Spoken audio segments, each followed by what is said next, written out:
కొండా సురేఖపై కేసును నమోదు చేసింది ప్రజాప్రతినిధుల కోర్టు. కొండా సురేఖపై బిఎన్ఎస్ 356 కింద కేసు నమోదు చేసింది.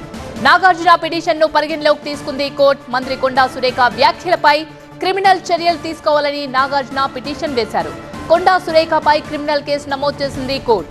డిసెంబర్ 12న వ్యక్తిగతంగా హాజరు కావాలని ఆదేశాలు జారీ చేసింది.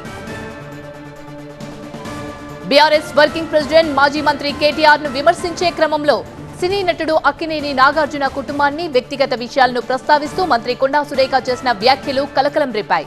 దీనిపై అక్కినేని కుటుంబం, సమంతతో పాటు రాజకీయ సినీ ప్రముఖులు తీవ్రంగా స్పందించారు.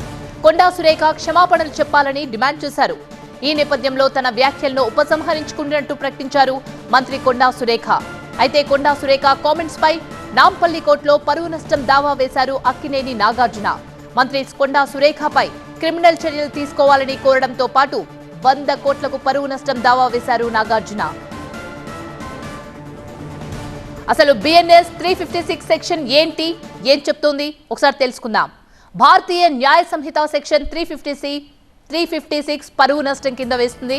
మాటలు లేదా రాతలు లేదా సైగల్లా లేదా కనిపించే విధానాల్లో ఒక వ్యక్తి పరువుకు ఉద్దేశపూర్వకంగా నష్టం కలిగించడం. అట్టి చర్యలు సదుద్దేశంతో చేసినట్టయితే మినహాయింపు ఉంటుంది. శిక్ష 2 ఏళ్ల వరకు, సాధారణ జైలు శిక్ష లేదా జరిమానా లేదా రెండూ ఉండవచ్చు.